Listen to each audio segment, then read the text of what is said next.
Hello everyone and welcome back to another tutorial from Finance for Beginners.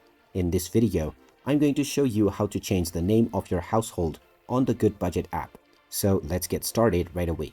First of all, open up the Goodbudget app on your device and you may log into your account if you haven't done so already, after which you will be taken into your envelopes page. Now if you wish to change the name of your household, which is displayed at the top left corner, then just tap on the three dots at the top right corner and tap on Settings.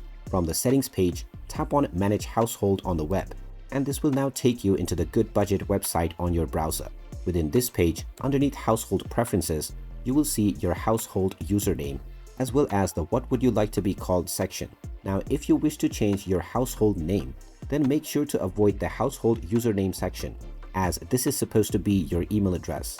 Instead, you will see the What Would You Like to Be Called section underneath, where you can find your current household name. So if you wish to change this, just type in your desired household name, and now just scroll down and tap on the Save button.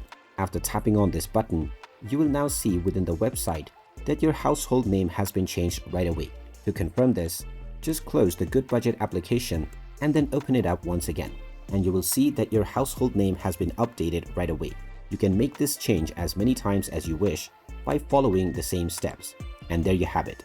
That is how easy it is to change your household name on the Goodbudget app. If you find this video helpful, make sure you hit that like button and subscribe to our channel if you haven't done so already. Also, ring that notification bell to never miss another update from us. Thanks for watching, and I'll see you again in the next one.